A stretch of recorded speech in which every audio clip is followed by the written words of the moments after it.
بازنطینی سلطنت کے اناطولیہ میں موجود شہروں میں سب سے اہم ترین شہر بورسا، ازنیک یعنی کہ نائکیا اور ازمید یعنی کہ نیکومیڈیا تھے۔ یہ جانتے ہوئے بھی کہ یہ شہر ناقابل تسخیر ہیں، اس کے باوجود عثمان غازی نے ان شہروں کو فتح کرنے کا فیصلہ کیا۔ اس کے لیے عثمان غازی نے پہلے آس پاس کے دیہاتوں اور قصبوں پر قبضہ کیا۔ پھر عثمان غازی نے سب سے پہلے بورسا شہر کو فتح کرنے کا ارادہ کیا۔ اس کے لیے عثمان غازی نے بورسا کے اطراف کے علاقوں کو پہلے فتح کیا۔ اس کے بعد عثمان غازی نے بورسا شہر کے قریب موجود 3 اہم ترین قلعوں کیسٹل، ایندرینوس اور کیٹ قلعے کو فتح کیا، جس کے بعد اب بورسا شہر کی فتح عثمان غازی کے لیے قدرے آسان ہو گئی تھی۔ اس کے لیے عثمان غازی نے بورسا شہر کی ناکہ بندی شروع کر دی اور اس کے قریب 2 نئے قلعوں کو تعمیر کرنے کا حکم دیا تاکہ بورسا شہر کی ناکہ بندی کر کے اسے فتح کیا جا سکے۔ ان قلعوں کی تعمیر کے بعد عثمان غازی نے یہاں پر اپنی فوجوں کو جمع کیا تاکہ کوئی بھی کمک یا رسد اس شہر کو نہ مل سکے۔ عثمان غازی کی گزشتہ فتوحات کی وجہ سے اناطولیہ اور مشرق وسطیٰ سے ہزاروں جنگجو اور مجاہدین سلطنت عثمانیہ میں جمع ہو چکے تھے، جو کہ اب عثمان غازی کے حکم کے منتظر تھے۔ ان مجاہدین کو روکنا بہت مشکل کام تھا، جو کہ غزہ اور جہاد کی محبت میں جل رہے تھے۔ انہیں اب انتظار تھا تو عثمان غازی کا تھا تاکہ وہ عثمان غازی کے ساتھ مل کر نئے شہروں کو فتح کر سکیں۔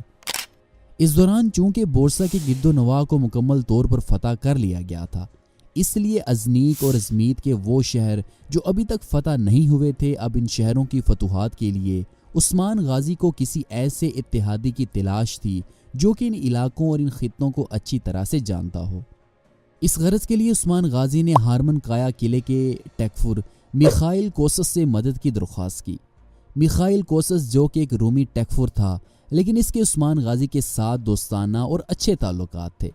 ہارمن کایا کے ٹیکفر میخائیل کوسس اپنے سپاہیوں کے ساتھ عثمان غازی کے پاس یعنی شہر جا پہنچا۔ اس نے نہ صرف عثمان غازی کو مدد دینے کا وعدہ کیا، بلکہ اس نے عثمان غازی کو بتایا کہ میں مسلمان ہونا چاہتا ہوں۔ جب عثمان غازی نے سنا کہ عیسائی قلعے کا ٹیکفر میخائیل کوسس مسلمان ہونا چاہتا ہے، تو اب چونکہ میخائیل کوسس عثمان غازی کا دوست بھی تھا، تو یہ سننے کے بعد عثمان غازی بے حد خوش ہوئے، یہاں تک کہ عثمان غازی کی خوشی سے ان کی آنکھوں سے آنسو بھی نکل آئے۔ یوں عثمان غازی کے ہاتھ پر میخائیل کوسس نے کلمہ شہادت پڑھ کر اسلام قبول کر لیا، جس کے بعد میخائیل کوسس کا نیا نام عبداللہ رکھا گیا۔ بورسا شہر کی فتح کے لیے عثمان غازی نے کچھ ضروری تیاریاں کیں اور انہوں نے عبداللہ میخائیل اور سالتو کو حکم دیا کہ وہ اور خان غازی کے ساتھ کراچا حصار قلعے میں رہیں اور شہزادے اور خان کی حفاظت کو یقینی بنائیں۔ ادھر عثمان غازی نے جنگی تیاریوں کو مکمل کیا اور وہ اپنی فوجوں کے ساتھ لبلوچے نامی بازنطینی قلعے کے سامنے جا پہنچے۔ یہاں ایک عجیب واقعہ پیش آیا۔ لبلوچے قلعے کے عیسائی ٹیکفر نے بغیر جنگ لڑے اور بغیر کسی مزاحمت کے عثمان غازی کے سامنے ہتھیار ڈال دیے اور عثمان غازی نے بغیر جنگ لڑے اس قلعے کو فتح کر لیا۔ عثمان غازی اس فتح سے بے حد خوش ہوئے۔ اس کے بعد عثمان غازی اپنی فوجوں کے ساتھ آگے چلے گئے اور 1305 عیسوی میں انہوں نے لیفکے اور چادریلو ان دونوں قلعوں کو فتح کر کے عثمانی سلطنت میں شامل کر لیا۔ اس کے بعد عثمان غازی نے اپنی فوجوں کے ساتھ میکیسے قلعے کا محاصرہ کر لیا اور کچھ ہی دنوں میں یہ قلعہ بھی فتح ہو گیا۔ یہاں سے عثمان غازی اق حصار قلعے جا پہنچے۔ یہاں کے عیسائی ٹیکفر نے عثمانی فوج کے سامنے سخت ترین مزاحمت کی اور اس نے شہر سے نکل کر میدان جنگ میں عثمان غازی کی فوج کا مقابلہ کیا۔ یہ جنگ تھوڑی دیر تک جاری رہی کیونکہ عثمان غازی کے مجاہدین نے جلد عیسائی لشکر کو منتشر کر دیا تھا اور عیسائی فوج قلعے کی جانب پیچھے ہٹنے لگی، اور ایک مختصر ترین محاصرے کے بعد عثمان غازی نے اس شہر کو بھی فتح کر لیا۔ اس فتح کے بعد عثمان غازی اپنے لشکر کے ساتھ گیوے شہر جا پہنچے۔ یہاں کے عیسائی گورنر نے عثمان غازی کے سامنے ہتھیار ڈالنے سے انکار کر دیا، جس پر عثمان غازی نے اس شہر کا سخت ترین محاصرہ شروع کیا اور کچھ ہی دنوں کے اندر یہ قلعہ بھی فتح ہو گیا۔ ان فتوحات کے بعد عثمان غازی اپنی فوج کے ساتھ واپس کراچا حصار قلعے کی جانب روانہ ہوئے۔ جب عثمان غازی اپنی فوج کے ساتھ بازنطینی قلعوں کی فتوحات میں مصروف تھے تو اس دوران چوادار تاتار نے موقع غنیمت سمجھتے ہوئے سلطنت عثمانیہ پر حملہ کر دیا تھا۔ یہ چوادار قتل و غارت گری کے لیے بہت مشہور تھے۔ چوادار درمیان کے راستے عثمانی سرزمین میں داخل ہوا تھا اور اس نے بازاروں کو لوٹ لیا اور عام شہریوں کا قتل عام کیا۔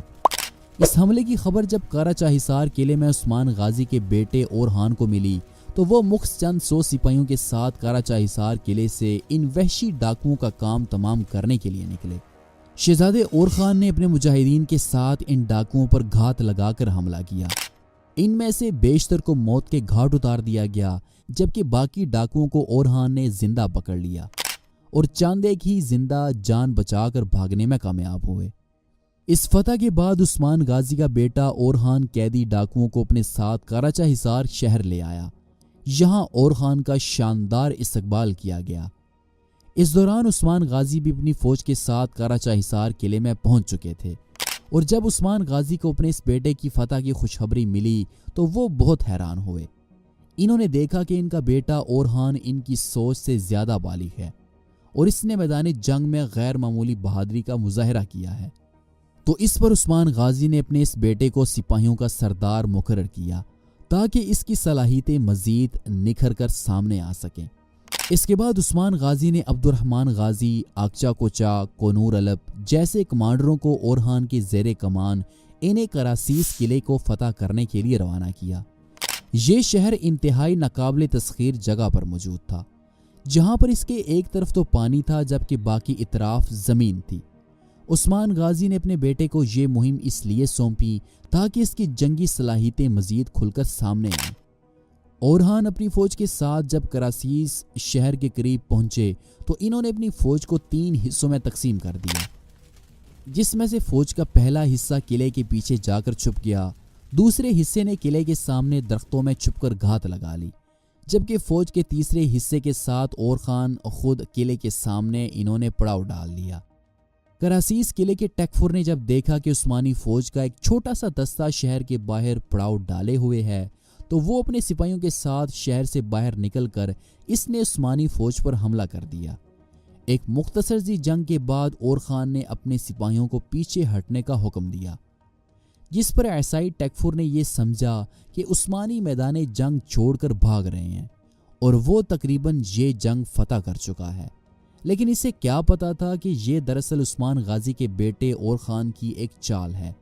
شہر کے تمام سپاہی مال غنیمت کی لالچ میں عثمانی فوج کا پیچھا کرنے لگے کہ اسی دوران قلعے کے پیچھے موجود عثمانی دستے نے شہر کو خالی دیکھ کر تیزی کے ساتھ شہر میں داخل ہو کر کراسیس شہر کو فتح کر لیا۔ ادھر جب اورحان بھاگتے ہوئے اپنی گھات لگائے ہوئے سپاہیوں کے پاس پہنچے تو انہوں نے چھپے ہوئے سپاہیوں کو اشارہ کیا، جس پر عثمانی سپاہی گھات سے باہر نکلے اور انہوں نے رومیوں پر چاروں اطراف سے حملے شروع کر دیے، جو کہ تیزی کے ساتھ عثمان غازی کے سپاہیوں کا پیچھا کر رہے تھے۔ اورحان غازی نے کراسیس قلعے کو کونور علب کے حوالے کیا اور خود اپنی فوج کے ساتھ اقیازی قلعے کی فتح کے لیے روانہ ہوئے، جبکہ آکچا کوچا فوج کے تیسرے حصے کے ساتھ شمال کی جانب روانہ ہو گئے۔ اقیازی شہر کا محاصرہ ایک طویل عرصے تک جاری رہا اور آخر کار اورحان نے اس قلعے کا محاصرہ کونور علب کے حوالے کرتے ہوئے ہیندک قلعے کی طرف پیش قدمی کرنے لگے۔ شہزادے اورخان نے ہیندک قلعے کے ٹیکفر کو امن کی پیشکش کی، لیکن ٹیکفر نے امن کی بجائے جنگ کا انتخاب کیا، جس پر اورحان نے اپنی فوجوں کے ساتھ شہر کا محاصرہ شروع کر دیا اور جلد محاصرے سے تنگ آ کر شہر کے ٹیکفر نے ہتھیار ڈال دیے اور یہ شہر بھی عثمان غازی کی سلطنت میں شامل کر لیا گیا۔ 1314 عیسوی میں عثمان غازی نے بورسا شہر کا محاصرہ شروع کیا تھا۔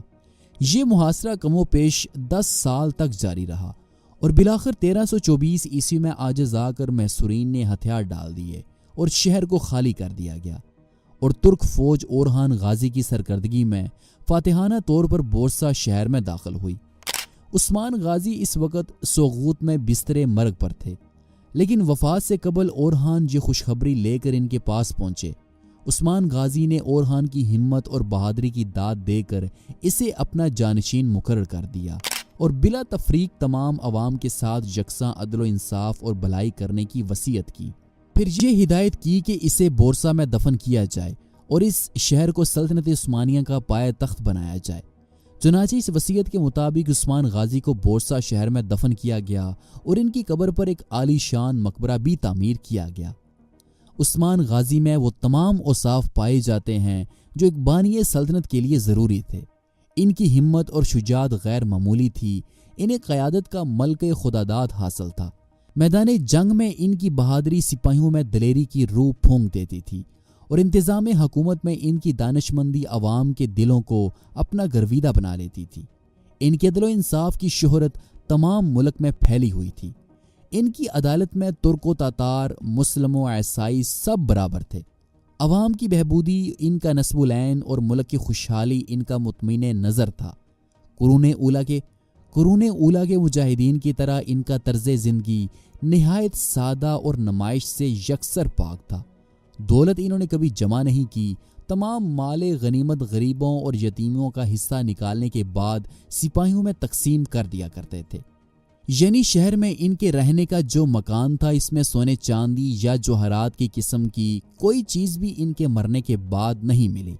صرف ایک کفتان، ایک سوتی امامہ، لکڑی کا ایک چمچہ، ایک نمکدان، چند خالص عربی گھوڑے، زراعت کے لیے چند جوڑی بیل اور بھیڑیوں کے کچھ گلے، علم اور اسلحے کے علاوہ پس یہی ان کی ساری کل کائنات تھی۔ عثمان غازی نہایت فیاض، رحم دل اور نہایت مہمان نواز تھے۔ ان خصوصیات کی وجہ سے ان کی ہر دل عزیزی عام تھی۔ چنانچہ تخت نشینی کے موقع پر جب ان کی تلوار، جو کہ ابھی تک محفوظ ہے، ان کے جانشینوں کی کمر سے باندھی جاتی تھی تو ساتھ ساتھ یہ دعا بھی کی جاتی تھی کہ خدا اس میں بھی عثمان غازی ہی کی جیسی خوبیاں پیدا کرے۔